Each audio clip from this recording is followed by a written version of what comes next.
This podcast was sponsored by JJ Marketing Advantage. We are way more than just a marketing company. We are almost family. We're proud to offer the highest quality, most unique merchandise and services on the market today. From our family to yours, we put lots of love and careful attention to each item and service. We hope you enjoy our work as much as we enjoy bringing it to you. At JJ Marketing Advantage, we are passionate about helping our clients achieve practical results with real impact. The company was founded in 2007 and named after Joshua Jack Watt, hence the name JJ Marketing Advantage. Today, JJ Marketing Advantage is a global strategy, consulting and marketing firm with clients and presence in the North Americas, Europe, and Asia Pacific. Josh Jack Watt acts as the firm's Chief Executive Officer. We are in the business of advising clients, many of which are facing unprecedented change and disruption in their industries and need a fresh perspective on their most pressing business challenges. Our ongoing aim is to help clients succeed. We examine these challenges and new ways to produce breakthrough insights and deliver unique solutions. We provide insights that impact our clients using our unbiased, fact-based, rigorous approach to uncover business truths and smash the competition.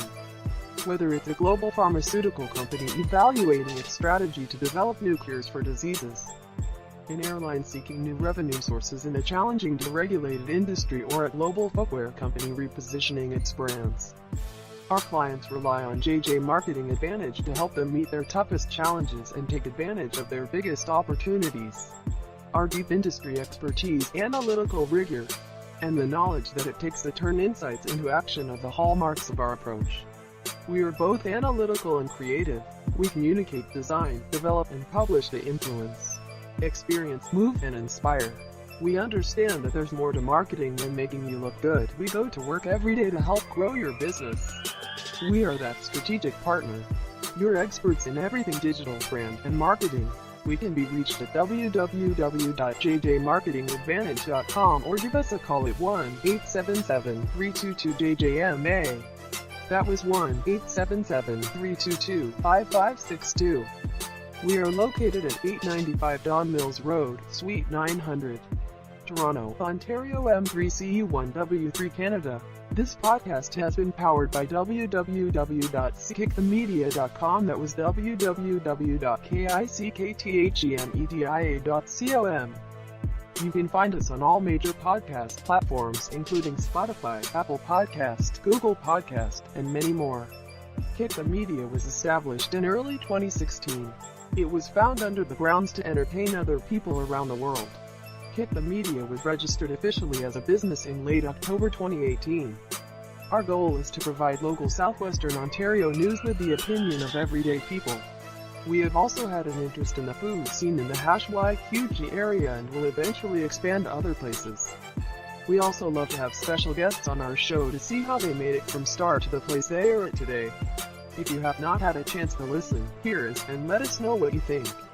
Then in early January of 2020 underwent some new ownership changes, and we plan to bring Kick the Media back as an entertainment production company that supports a wide range of podcast shows. Artists, long and short film producers of any platform. We want to open up an easy-to-use platform for companies to assist newcomers in the industry. Even if you're a professional at what you do, see how we do things at Kick the Media and tell us if you like our style. This podcast has been powered by www.kickthemedia.com. That was www.kickthemedia.com.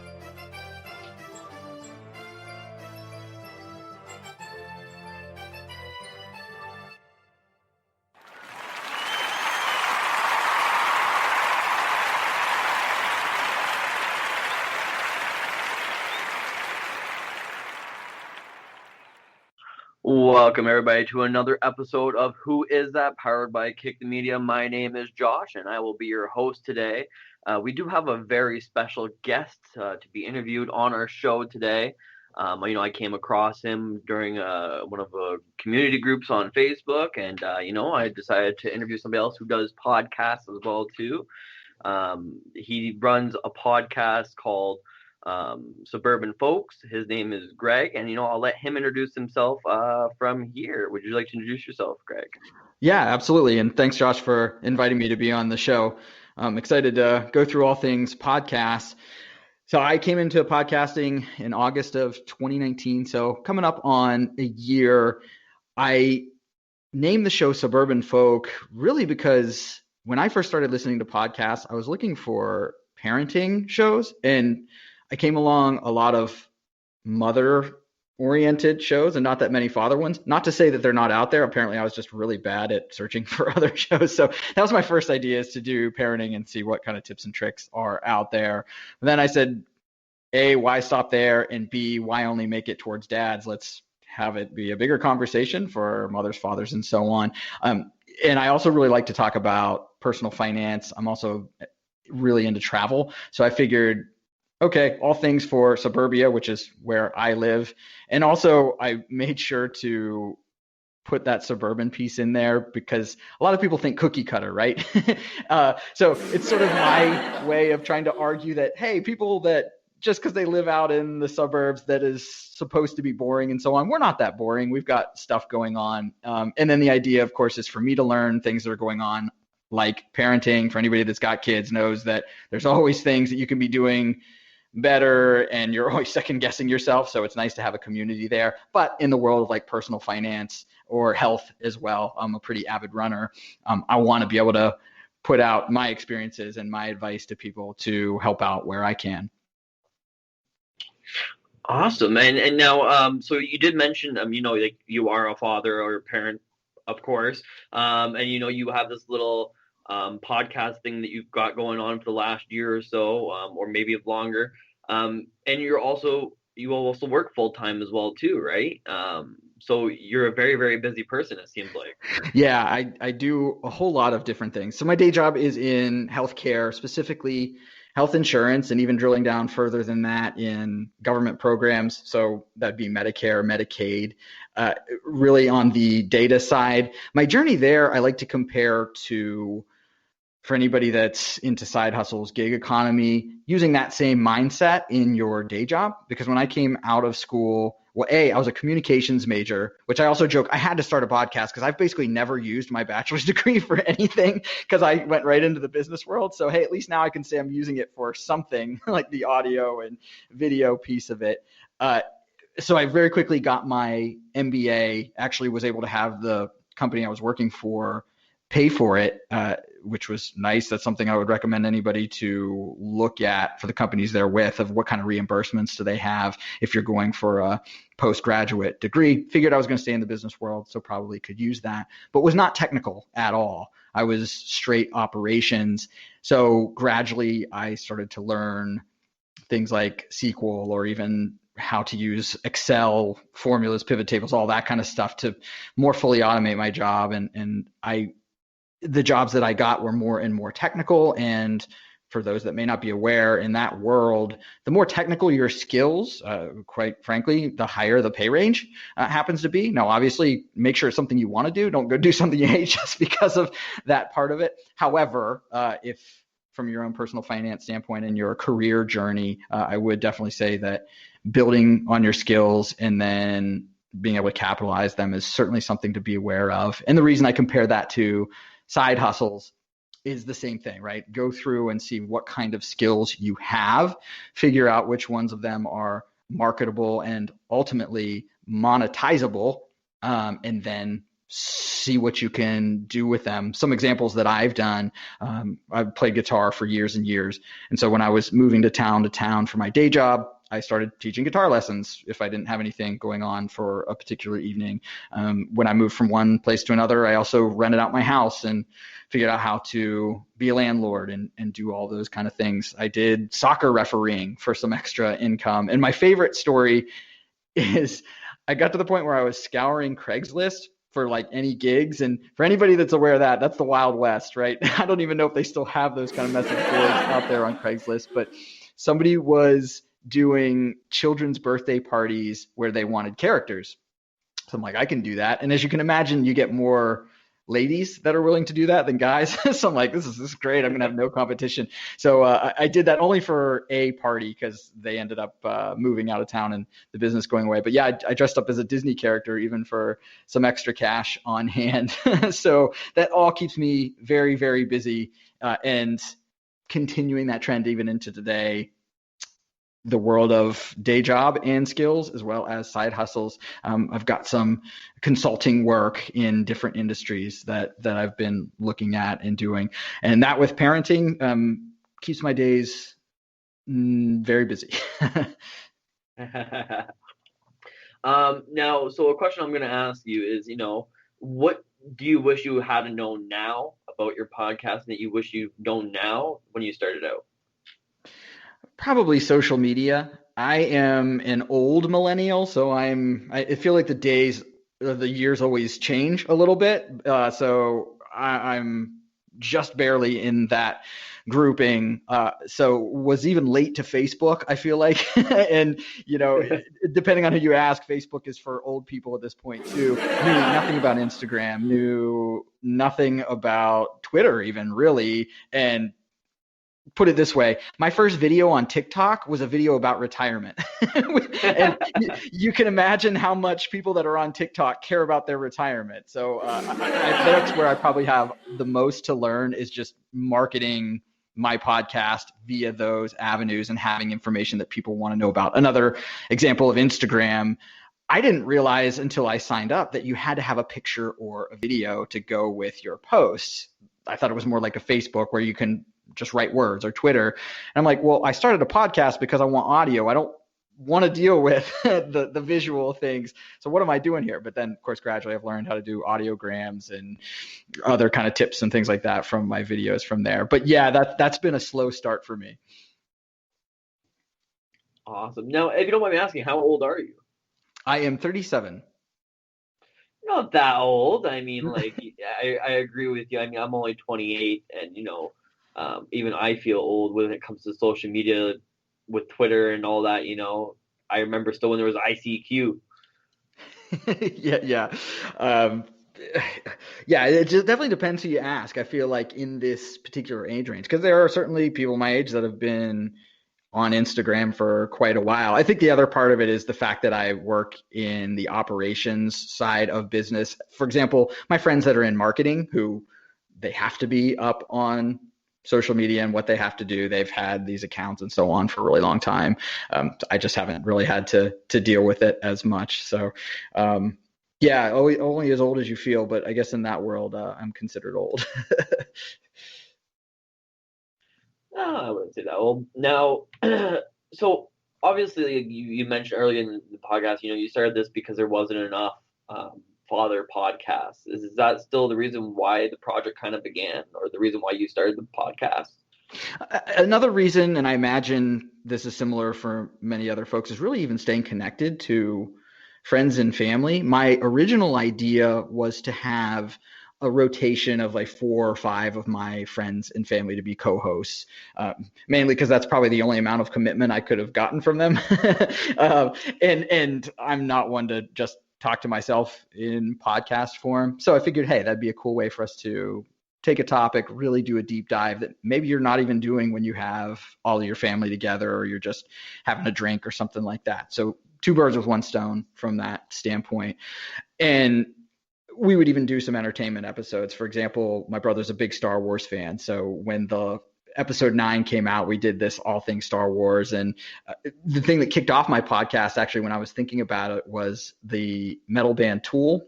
And if you're familiar, they haven't put out an album in like 13 years. So they put one out. I'm like, all right, that'll be something that I can get kicked off with, just to understand how the process works.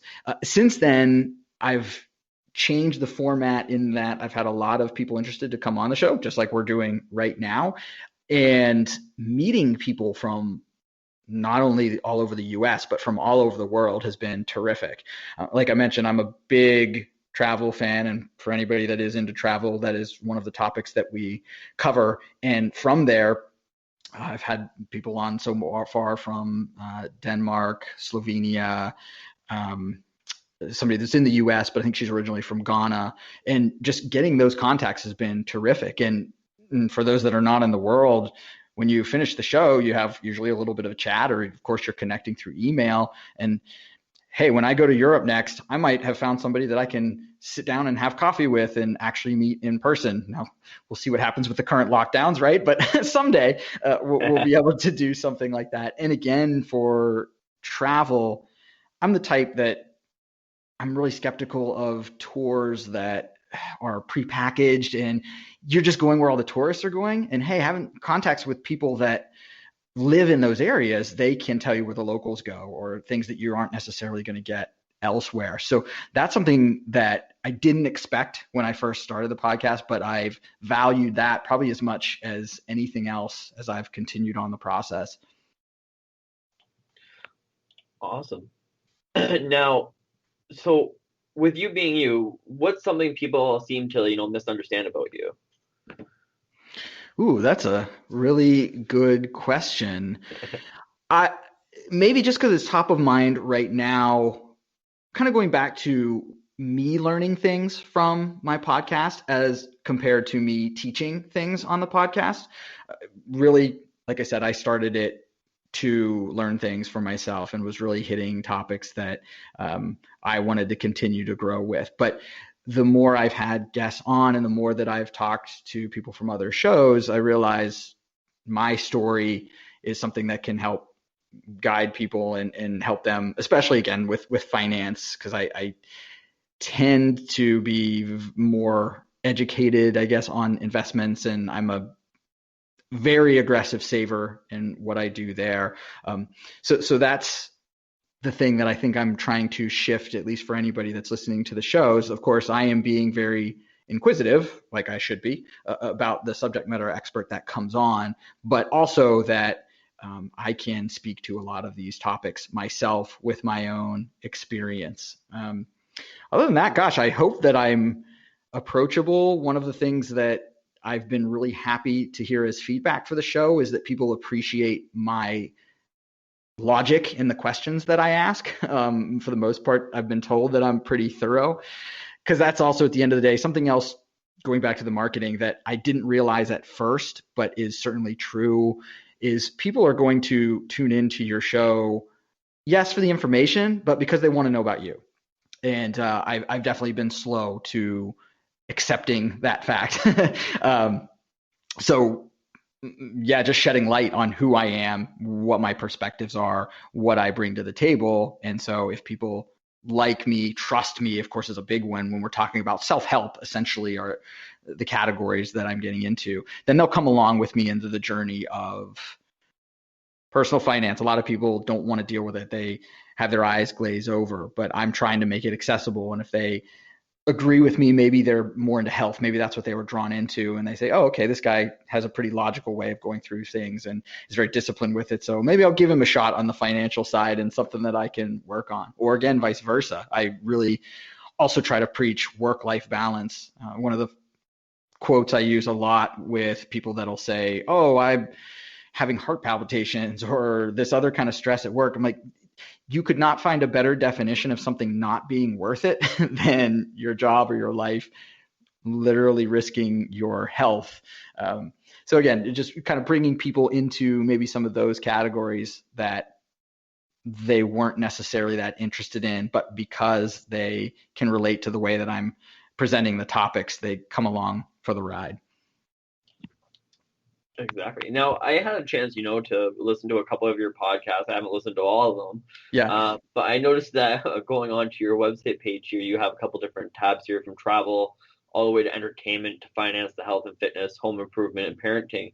Do you want to elaborate a little bit more on those subjects, kind of?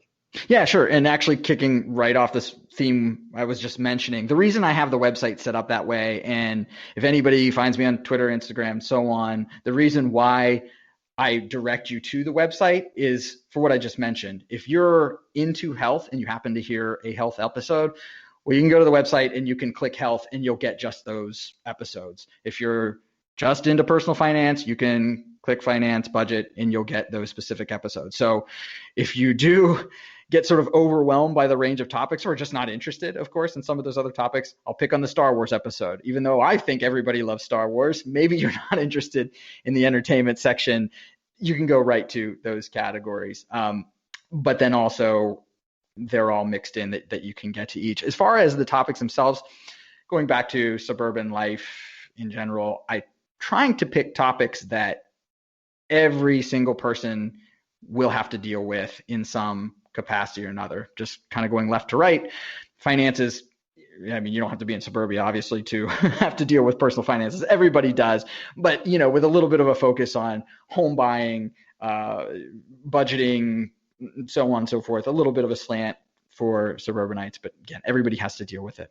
On that same token, home improvement. Now, that's one that does seem to be pretty unique to suburbia. I mean, obviously, if you own a condo or something like that, if you're in urban living, it's possible that you have things like that. But relatively speaking, that one is more so for homeowners, and I think you do think that category. Health, again, everybody has to deal with it.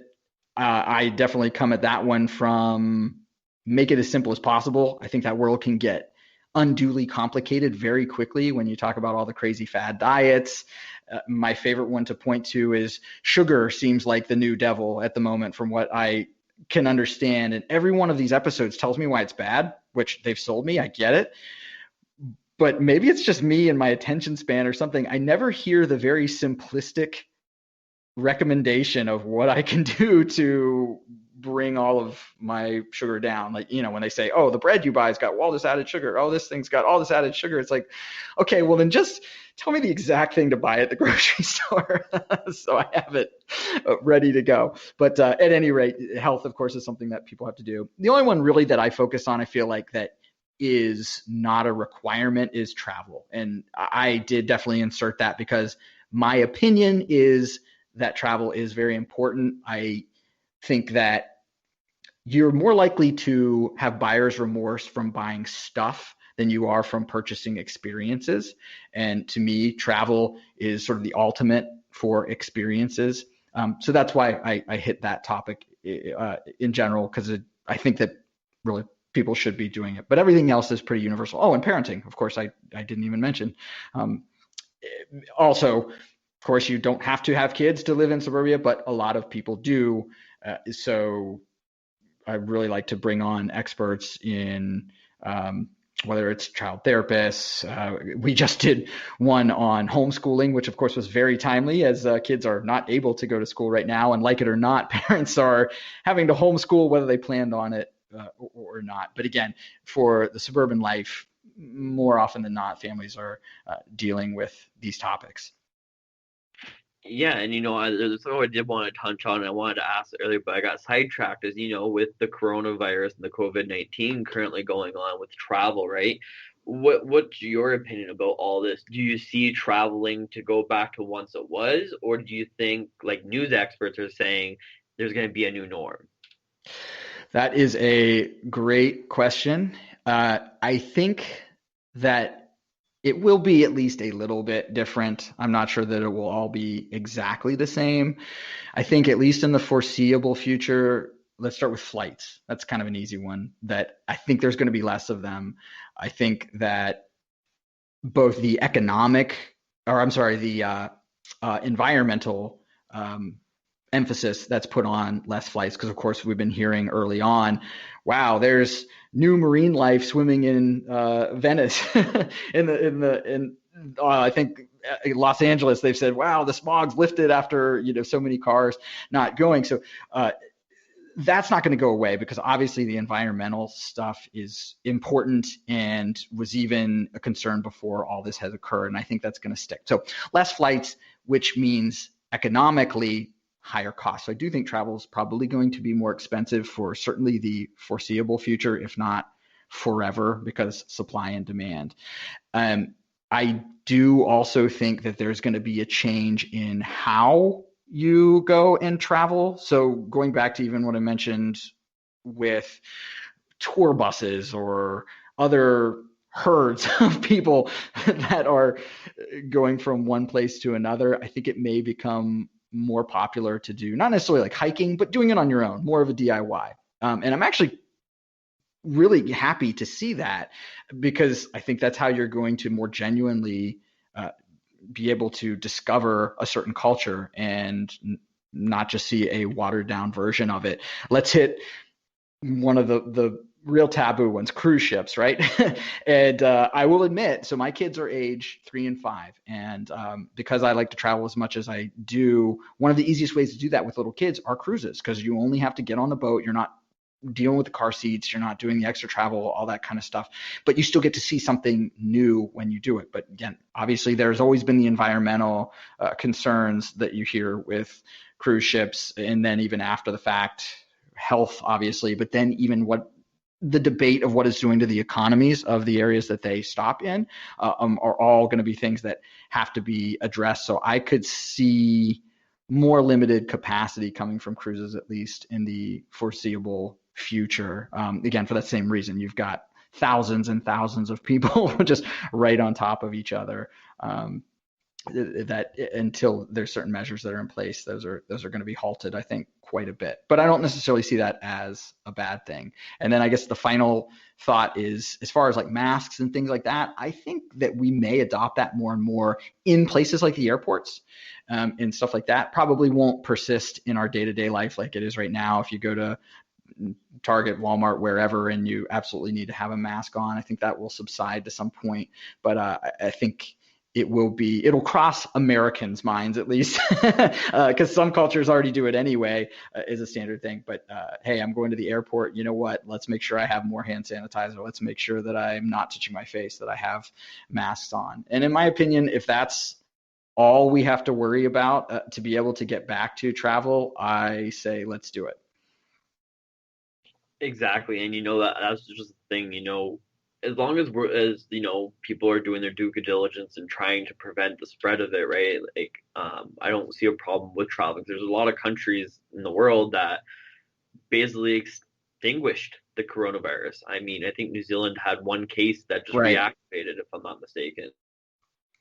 Yeah, exactly. So we're having to continue to hunker down for now, and we'll see what it comes out after the fact. But the good news story, if there is one, is that we have somewhat of a playbook, and hopefully we don't do what humans usually do of forget everything we learned in the middle of it and then just go back to complete normal. There are definitely some lessons learned that we can take, as far as, like I mentioned, don't touch your face. If we need to do masks, or again, keep your hand sanitizer really close. Like, hey, it'd be nice if less people got the flu every year, and these are the same measures you should take to make the flu season less harsh. Exactly. Now, and since you did mention that you are in the health industry, and you have done a couple podcasts. So if you had, let's say, $100 million to spend on health tech, per se, related to the health industry, and no red tape, how would you spend it? Yeah, it's such a hard question for me, because, and not saying I don't have ideas, but the reason is because I am definitely about as skeptical as they come about sharing data. And that's really where everything's going. And based on what I see from an analytics standpoint, that's probably where it does have to go. I continue to compare it to a gym membership when we talk about preventative services. Like, if you've heard the phrase for America that we don't have health care, we have sick care, meaning that people only go to the hospital whenever they're about ready to have a heart attack or something else majorly is wrong, and they're not really going to their appointments, whether that is just a money issue because they don't have proper insurance, or hey, the stereotype for all guys is that you don't want to go to the doctor, you're fine, right? You sort of power through everything. So let's assume that stereotype holds. And then, the only time that you really do actually go to a physician or a hospital is when there's something majorly wrong. And of course, from a cost standpoint, that's when it gets more and more expensive for things that could have otherwise been prevented. So for people that are not incentivized to do that, how else are the providers going to know there needs to be an intervention? Well, I think my mind, and I think everybody's mind, goes to whether it's wearable devices, or here's an example, like for diabetes. I know they've got certain, the blood testers that sends that data automatically to your provider. So if some of the numbers don't look right, they get an alert and they can intervene if they need to. But also, as we're seeing with COVID right now, with contact tracing being something that some countries are able to do.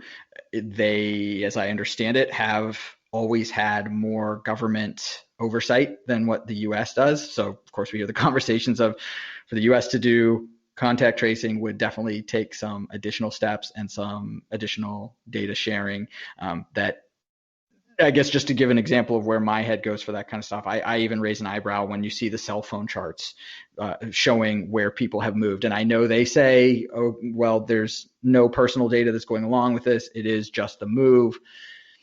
Well, okay, maybe, but somebody somewhere, has that information, even if they've de-identified it when they send it out to a government entity and so on. So I know I really haven't given a overall solution for that $1 million question. I guess where I would probably fall somewhere in the middle is have these preventative services available for those that would like to opt in to be able to be monitored and have as much information that they possibly can at their fingertips and be able to use them. One other thing I'll mention for those that aren't in this field, there's really been a big emphasis on social determinants of health. And basically it goes to the same concept, right? Which is if I am afraid I don't have enough food in my refrigerator, then I'm going to be very worried about that. And I'm really not caring about my diabetes or my other chronic issue that's going on.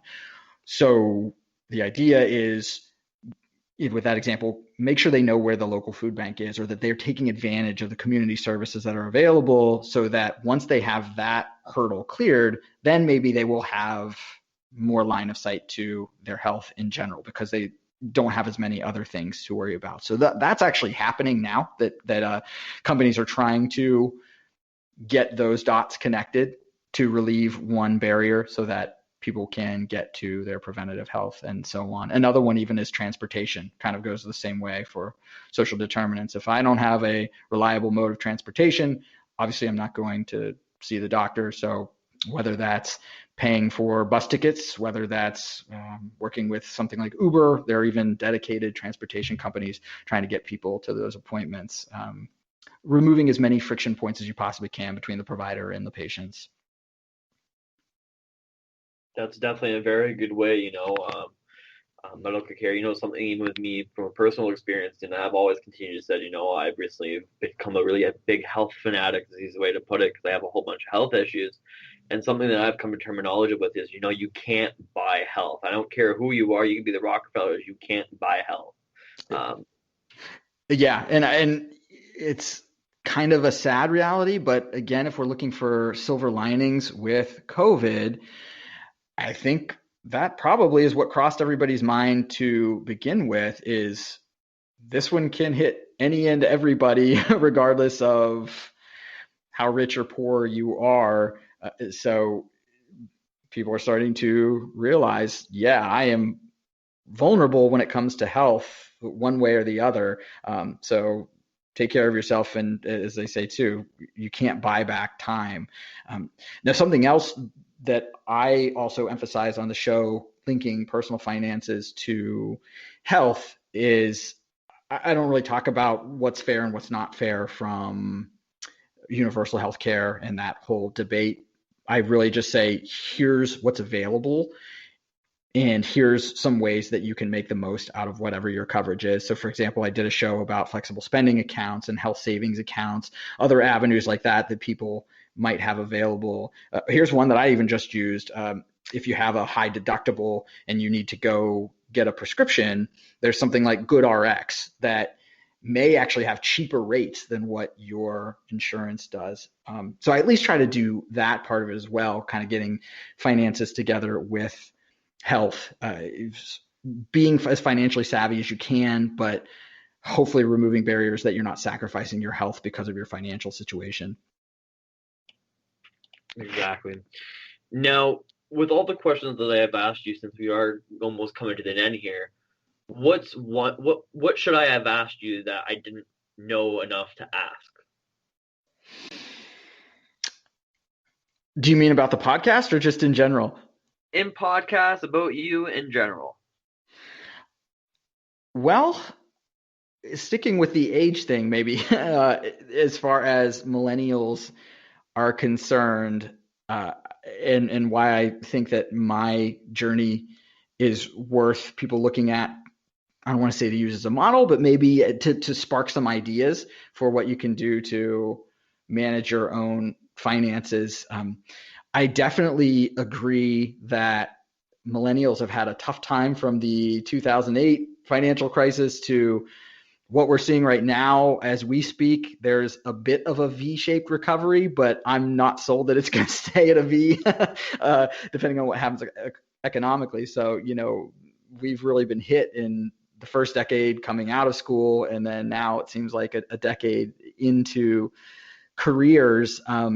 But one thing that people wouldn't necessarily know about me is for college, I basically pitted each college against each other when I was applying. And what I mean by that, of course, with the help of my parents, basically saying, okay, each college, what scholarships can I get? What's the final price of this school? And then call the next one and say, here's the lowest price I've gotten. What can you do to get close to that price? And I'll come to your school. Basically treating it like they're no different than, let's say, a car dealership, right? Like, give me the lowest price. You are a business. You need me. Now, of course, there are different selectivity models there and so on, but it actually ended up working out really well that the school I went to had a frozen tuition, so it couldn't go up at all. I was able to work the whole time that I was at school, pick up some internships, all that. And when I came out, I was actually only had about $7,000 in student debt. So I was able to avoid that sort of standard narrative for millennials about crushing student debt, and was able to pay that off pretty quickly, which really set me on the path after school to do a lot of things in learning investment and having some freedom and figuring out kind of what my next steps are and so on. So that's something that I haven't even really talked that much about in my podcast. I plan to, but that's sort of the start of my financial journey that I think provides people with some ideas of how they can keep their student debt down and then really kickstart their own financial journey. Now, for our listeners, or anybody else who's listening to this, where can they find you? Where can they listen to you? Do you want to give all those beautiful details out? Yeah, absolutely. So like I mentioned, suburbanfolk.com is the easiest because you'll get links to all of the social media stuff there, as well as any of the podcast platforms that you would choose. Suburban Folk is on every platform that you would think it's on: Apple, Spotify, Google, Stitcher, so on and so forth. So if you just search Suburban space Folk, it will be the first thing that comes up. On Instagram, Facebook, Twitter, the handle is just @SuburbanFolk. LinkedIn is Greg Roedersheimer. So if you look me up, I'm the only one out there. Good luck spelling Roedersheimer. Maybe we'll put that in the show notes to help people out. And I think there's a YouTube channel as well. Same deal. If you look up Suburban Folk, there are episodes that made their way over to YouTube. And actually, one thing that I would like to plug real quick, I do have an email list out on the Suburban Folk website. And speaking of my college journey, I have just finished up a final draft of a college survival sheet that focuses on the finances and how I went through my journey. So if people are interested to sign up for the email list, which will just notify you when new episodes come out, I'll send you a copy of that sheet. For those that are either getting ready for college, or if you're a parent and have kids that are getting ready to that age, something to get the wheels turning. Awesome. Well, Greg, I just want to say thank you very much, for coming on the show and let me do this interview with you. If people didn't know what your podcast was about or who you were, now they do know a little bit more about you. Yeah, this is a lot of fun. I can talk about myself for a long time. Anyways, I am going to be ending the podcast. So I just want to say thank you very much for being on the podcast. And, maybe we'll have you on another episode or on another show. And I appreciate you taking the time today. Yeah, absolutely. I appreciate you having me. And anytime, let me know what I can do to help. Thank you. And you enjoy the rest of your day. You too. This podcast was sponsored by JJ Marketing Advantage. We are way more than just a marketing company. We are almost family. We're proud to offer the highest quality.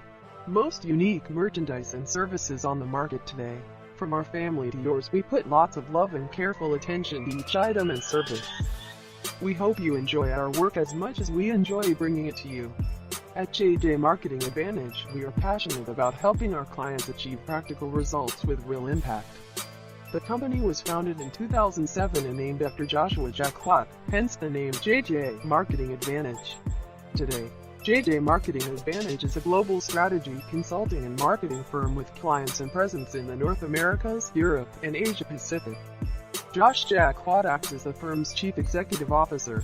We are in the business of advising clients, many of which are facing unprecedented change and disruption in their industries and need a fresh perspective on their most pressing business challenges. Our ongoing aim is to help clients succeed. We examine these challenges and new ways to produce breakthrough insights and deliver unique solutions.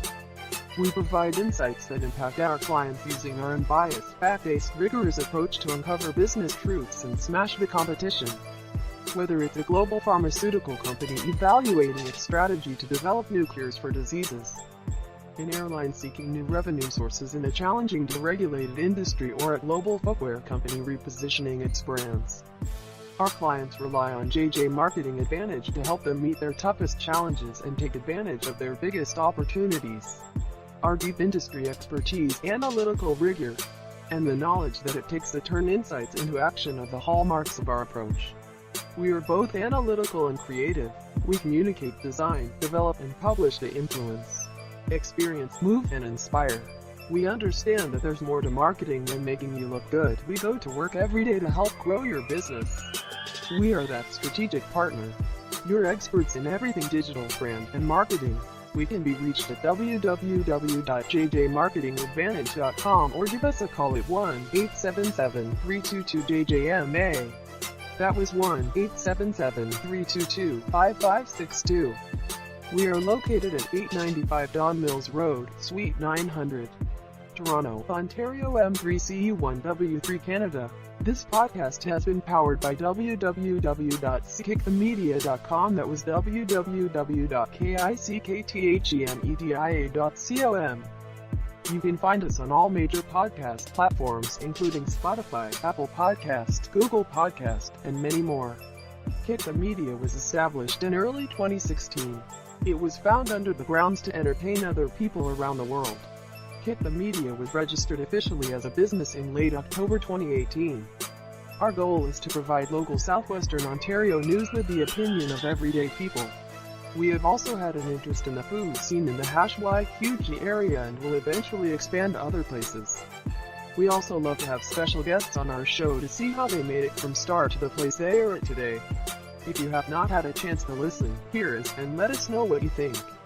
Then in early January of 2020 underwent some new ownership changes, and we plan to bring Kick the Media back as an entertainment production company that supports a wide range of podcast shows.